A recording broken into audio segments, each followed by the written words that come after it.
There's a graphic now going around on social media. 10 ways you can actively reject your white privilege. The people pushing this are serious. And then they suggest that we must all abide by the strictures recommended in this post if we wish for a better country. So let's deconstruct this nonsense. Okay, number 1 says, take up minimal space during anti-racism dialogues and protests. Minimal space? I don't even know what that's supposed to mean. Should white people who don't like themselves put themselves in, like, mime boxes? Should they take Alice in Wonderland potion and shrink down? Or better yet, should they simply stop showing up? What's the big worry here? Man-spreading? Intimidation of the people who happen not to share a skin color but who share the same ideas regarding politics? I'd recommend that leftists lighten up, but they'd probably think that was racist. They then say, second, stop contributing to gentrification and calling it urban development. Stop investing in downtrodden areas and building nice homes and shops, people. Keep those downtrodden areas racially segregated. At least they're historic. The last thing we would want is people in those historic areas to have jobs in safer neighborhoods and nice restaurants. They must be relegated to poverty for the sake of the character of the place. 3, listen when people call you on your microaggressions.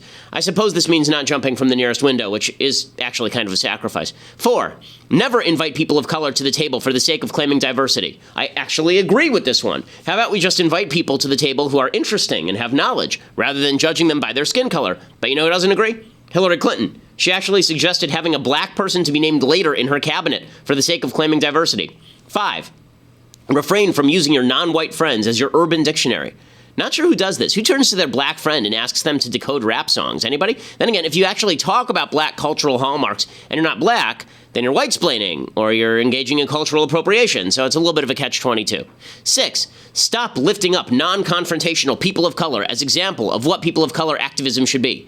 Stop talking about Martin Luther King Jr. Instead, let's pretend that the Black Panthers and early Malcolm X were better examples of black liberation, even if they actually resulted in, counterproductive backlashes that hurt their causes. It's not like nonviolent resistance has actually succeeded in America or anything. 7, call your friends, family, and coworkers out on racism, even if a person of color isn't in the room.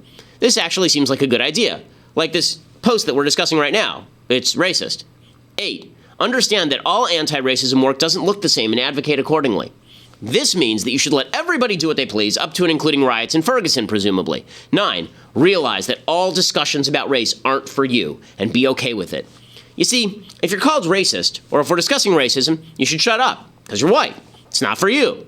Yeah, it's about you, and yeah, you're the problem, and yeah, you suck, but shut up. That's not racism, to tell white people to shut up when discussing how much they suck. That's rejecting white privilege. It's your privilege to speak, so we have to reject that privilege. 10, recognize that you're still racist no matter what. Well, to be honest, this sort of defeats the purpose of points 1 through 9. We could just skip to this one and then do whatever we want anyway, since we'll never actually be able to escape our white privilege. So thanks, leftists, for ensuring that racism lives on and forcing people to shut up based on skin color. You've done us all a real service, at least in exposing your own moral benightedness. I'm Ben Shapiro. This is The Ben Shapiro Show. Every time you think that you've actually parodied the left sufficiently, they parody themselves, and it all goes out the window.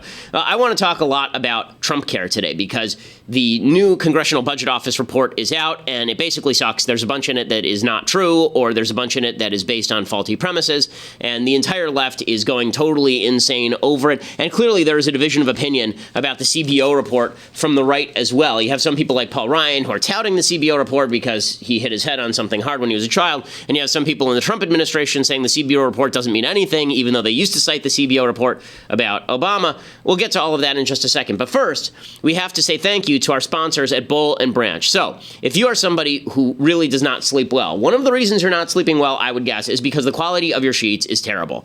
I know this because this was my problem. I used to sleep on the most uncomfortable sheets. It was like stuff that you bought at the local 7-Eleven in the parking lot from the shady guy who probably stole it from a truck somewhere. And it was all garbage, and I didn't know the difference. They say thread count, 1,000. I'd be like, ooh, 1,000 is better than 900. That means that is an awesome sheet. And it turns out that it actually is just the tarp that the homeless guy used to cover the dumpster in back of the store. Well, actually, if you want a solid sheet, like a sheet that is going to allow you to breathe, it's a breathable sheet, they're really comfortable. They're so comfortable, I've now bought, I think, 3 or 4 pairs of these on my own because they're so good. Boll and Branch sheets are the place to do it. I think 3 ex-presidents sleep on Boll and Branch sheets, plus Bill Clinton's lovers, presumably. You'll be so comfortable that you will fall asleep faster, and you'll sleep deeper, and you will wake up refreshed, which is a big thing if you're not getting enough sleep, if you work hard. Boll and Branch sheets are absolute quality. They're crafted from 100% organic cotton. They also look fantastic. They are better looking sheets than the crap that you're likely to get at your local Save-On. So make sure that you go over to bowlandbranch.com right now. And they are cheaper than most of the designer customer sheets because they are really, it's direct to consumer. So it's really, it's terrific stuff. I can't praise their product more highly. Bowlandbranch.com today, BOLL and branch.com today. You'll get $50 off your first set of sheets plus free shipping when you use the promo code Ben. So use that promo code Ben. The sheets are usually some of them are like $200. So that means that if you get a $50 discount, you're getting a pretty steep discount on that. And you do that when you use promo code Ben. Sounds like a lot of money. It really isn't. The sheets are really high quality. They're going to last you for a really long time. Plus, they're so good that you're not going to want to sleep on anything else. They definitely spoil you. Bowlandbranch.com today. Bowlandbranch.com, BOLL and branch.com. Promo code Ben. Use that promo code Ben to get the $50 discount. Plus, it means that they know that we sent you, which is helpful to the podcast. Alrighty, so let's jump right in here. So the CBO comes out with its new report on the Obamacare replacement bill. And it is not a flattering report. It is not a good report. And you wouldn't expect it to be a good report because the bill is actually really not a good bill. As I've stated before, there are a bunch of problems with the bill, so it's not a shock that the CBO didn't like the bill. But let's go through some of the things that are in the bill. So Robert Kraychik over at Daily Wire has a pretty good breakdown on what's in this thing. The stuff that Republicans like is that the deficit is supposed to go down. So right now, that's important because there are certain bills in place that say that if the CBO estimates that costs will go up, then it's very hard to pass a bill. If you say that if the CBO says the costs will go down, then it's easier to pass a bill. One of the reasons this is stupid is because the CBO is wrong about pretty much everything. The CBO report on Obamacare is just incorrect. When they estimate that a lot of coverage is going to happen through Medicaid, they're assuming a bunch of states are going to expand their Medicaid in accordance with Obamacare. They're not doing that. So they're assuming states that haven't joined Medicaid will join Medicaid or expand their Medicaid, rather, and that's not happening. So the CBO reports are very, very flawed. But the CBO here estimates the budget deficit will be $559 billion in fiscal year 2017. But they say that the American Health Care Act, this is Trumpcare, would reduce federal deficits $337 billion over 9 years. Now, the real number is like over $1 trillion over the next 9 years, but then we give a bunch of tax cuts. They say that this takes away from the government, so it actually is only going to reduce the deficit by about $400 billion, $337 billion. Now, there's a problem with this, too, which is that it's assuming that everything is going to stay the same. The level of subsidy is going to stay the same. Congress is not going to come along and try and fill in coverage gaps by providing bigger subsidies or bigger tax credits.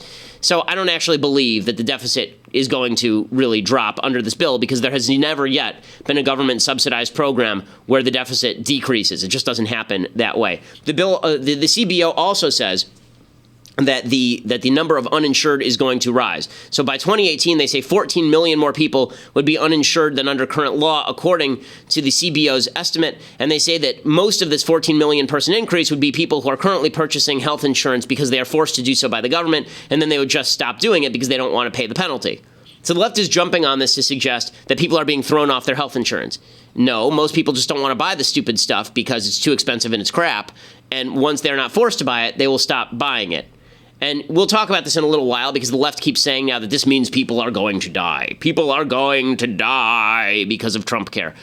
No. They say that by 2026, 52 million people would be uninsured, according to their estimate, and they estimate that there would only be 28 million people if the status quo of the Obamacare administration was maintained.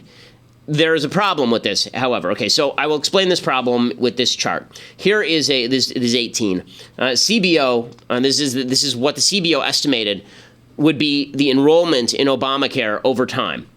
Right, and so what you can see here, if you're watching, is you can see several different lines. Right, you can see that there's the CBO's estimate as of 2010, the CBO's estimate as of 2012, the CBO's estimate as of 2014, and then you have here the CBO's estimate of 2016, and finally you have the actual. Right, then you have the actual. So as you can see, the actual is much, much, much lower than what the CBO estimated. So they estimated that by this time, they estimated that by 2018, 18 million people would suddenly jump into the Obamacare pool, from 12 million that they estimate now, and really it's only 10 million now. Originally, in 2010, when Obamacare passed, they estimated that 22 million people would already have enrolled in Obamacare. Okay, right now it's 10 million people. So clearly the CBO doesn't know what it's talking about because you can't forecast these things. They were including, the way the CBO estimates these things is they take sort of the projections of the administration at issue, and they carry out their assumptions. But if the assumptions are bad, the assumptions are bad. You can see how bad these assumptions are. If you want to know how bad the CBO is at this, look at that blue line. Right, look at that blue line and the black line, because those are the CBO estimates. And then look at that green line. Do you see the giant disparity between the green line and the blue and black line up top? That's how badly the CBO got this wrong on Obamacare. And now they're saying that there's going to be this great discrepancy between Trumpcare and Obamacare. One of the ways that you drive up the gap between what they estimate Trumpcare will be and what Obamacare will be is by following the red line. But look, the red line still isn't the green line. See, there's this giant gap, 8 million people, between what is more likely to happen with the Obamacare exchanges and what the CBO estimates. So what the CBO is doing is they're using that red line, and then they're contrasting it with what Trumpcare would do, when really they should be using the green line and contrasting it with what Trumpcare would do, and that is a much, much smaller gap.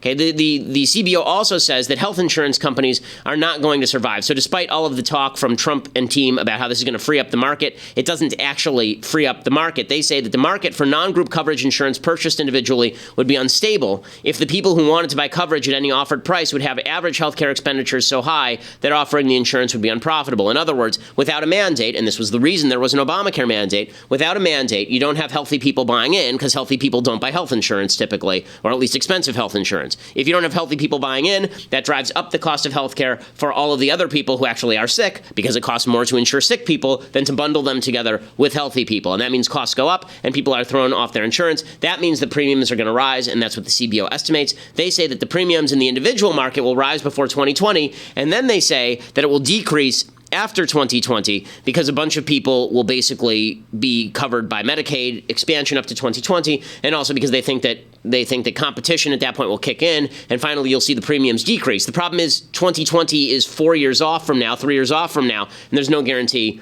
that that happens. And then finally, the CBO says, by the way, we don't know what we're talking about. Here's what the actual report says. It says the ways in which federal agencies, states, insurers, employers, individuals, doctors, hospitals, and other affected parties would respond to the changes made by the legislation are all difficult to predict. So the estimates in the report are uncertain.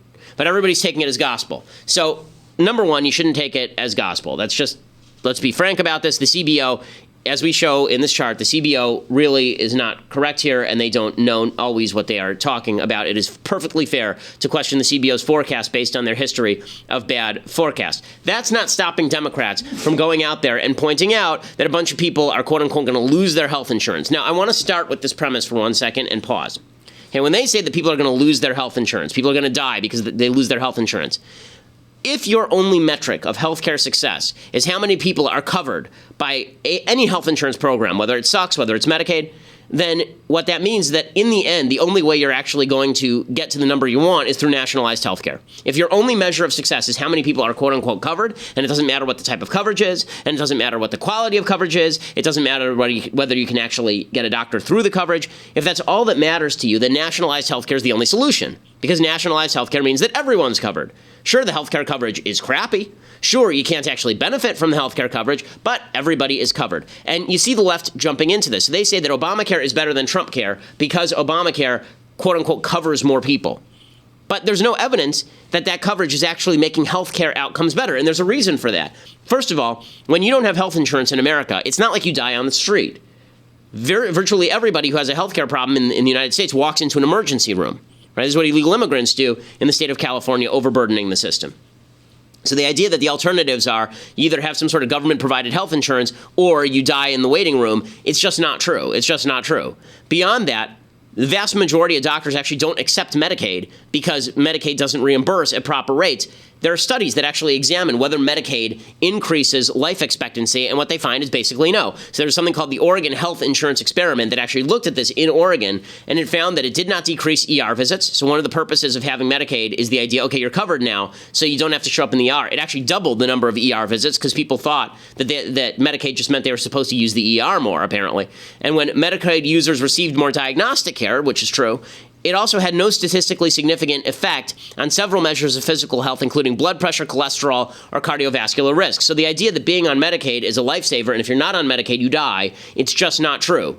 Jim Garrity at National Review, he notes that as of 2015, only 2/3 of doctors took Medicaid, only 45% of doctors took new patients on Medicaid, so a lot of people have been grandfathered in. The Manhattan Institute says, quote, The best statistical estimate for the number of lives saved each year by the Affordable Care Act, Obamacare, is zero. Certainly, there are individuals who have benefited from various of its provisions, but attempts to claim broader effects on public health and thousands of lives saved rely upon extrapolation from past studies that focus on the value of private health insurance. But the ACA has expanded coverage through Medicaid, not private health insurance. In fact, public health trends since the implementation of Obamacare have worsened because people have lost their private health insurance. They've been forced onto Medicaid, with 80,000 more deaths in 2015 than had mortality continued declining during the 2014-2015 rate achieved during 2000 to 2013. In other words, the life expectancy in the United States in 2015 under Obamacare actually decreased for the first time in 2 decades. So since 1990, life expectancy has been increasing in the United States. It actually dropped last year under Obamacare. So suggesting that getting rid of Obamacare will actually kill people, no evidence to suggest that's the case at all. Okay, we have to pause here to say hello and thank you to one of our sponsors over at My Patriot Supply. So, right now, if you are concerned, North Korea is talking about launching nuclear missiles at the United States. This is a real serious thing. Like, they're actually talking about doing this. They're bragging about it all the time. Most of us kind of write that off. Okay, what's the big deal? They're never going to do it. Well, they're never going to do it until they do it. You know, disaster never hits until it hits. Tornadoes, blizzards, earthquakes, these things don't hit until they hit. And when they do hit, you better be prepared. And that's why you need to talk to my friends over at My Patriot Supply. You can give them a call at 888-803-1413, 888-803-1413. For $99 plus free shipping, you get a 4-week emergency food supply. People around the office have already tried it. They say that it actually tastes really good. So it's $99 plus free shipping. You can check it out. My Patriot Supply, 888-803-1413. Go online right now. If you're watching this online, go at preparewithben.com. Preparewithben.com. That's a 4-week emergency food supply and makes sure that you and your entire family are covered for a significant period of time following a disaster, in case emergency services can't get to you, in case you can't have access to the grocery store, in case the grocery stores have not been supplied properly. That's what this is for. It's all just to keep you safe. Make sure that you are safe. Preparewithben.com. Preparewithben.com. 888-803-1413. Okay, so when you hear Democrats claiming that everybody is going to die because of Trumpcare, just recognize that that's a wild exaggeration and it's not actually true. And also, the reason that they are saying this is because they are conflating health insurance with health care. And by doing so, they're basically pushing for nationalized health care. Because if you say that the only way that America has a good health care system is if, quote unquote, every single person is covered, you're going to end up in a position where you have to cover everybody through the government. That's just the way that this works. The truth is, what you actually want is better health care outcomes on average through choice. And there are a lot of ways to do that don't involve the government. One of the reasons that the United States still has high life expectancy is because we develop new products and services. One of the reasons we do is because we have a private market. Understand that what socialism and what redistributionism do is they destroy innovation. They destroy the capacity of insurance companies to compete with one another for your services, and they destroy the capacity for pharmaceutical companies to do research and development, for hospitals to do research and development, for new drugs to be used, for new surgeons to discover new surgeries. What socialism does, it freezes things in place and passes it around. And what capitalism does is it doesn't freeze things in place and pass it around, so there's more inequality under capitalism than socialism, but it allows innovation, it allows prices to drop, and that allows more people to have access, and that is the important thing. Now, the problem is that the Trump administration has a real divide when it comes to how they understand what Trumpcare ought to be. And you can see that in how they are dealing with the CBO report, which is really quite fascinating. So, Donald Trump is basically on the verge of suggesting that we ought to just let Trumpcare go and let Obamacare implode, which, as I said yesterday, is not a solution because entitlement programs don't implode, they just get bigger. Here is Donald Trump talking about Obamacare. And it's imploding. And 17 will be the worst year. And I said it once, I'll say it again, because Obama's gone. Things are going to be very bad this year for the people with Obamacare. They're going to have tremendous increases. And the Republicans, frankly, are putting themselves in a very bad position. I tell this to Tom Price all the time, by repealing Obamacare, because people aren't going to see the truly devastating effects of Obamacare. They're not going to see the devastation in 17 and 18 and 19. It'll be gone by then. Whether we do it or not, it'll be imploded off the map. So the press is making it look so wonderful, so that if we end it, everyone's going to say, oh, remember how great Obamacare used to be. Remember how wonderful it used to be. It was so great. It's a little bit like President Obama. When he left, people like him. When he was here, there's actual truth to what Trump is saying here. The press is propping up Obamacare, talking about how wonderful it's going to be. But the idea that Obamacare is going to implode, yes, the prices are going to skyrocket at a certain point here because people are dropping off the rolls, because people they'd rather pay the fines than pay for these high premiums. They're dropping onto Medicaid, and so they're not really paying into the system. All of that's true, but that doesn't mean that Obamacare is going to implode. It just means that the media is going to say more people are covered because they're dropping from private insurance onto Medicaid. So that's number one. But I think the important gap that you're seeing here is in between Trump and the so-called conservatives, like Paul Ryan, who really is not super conservative when it comes to this particular bill. The gap that you are seeing is that Donald Trump is using the left's metric for what is a successful health insurance and healthcare program.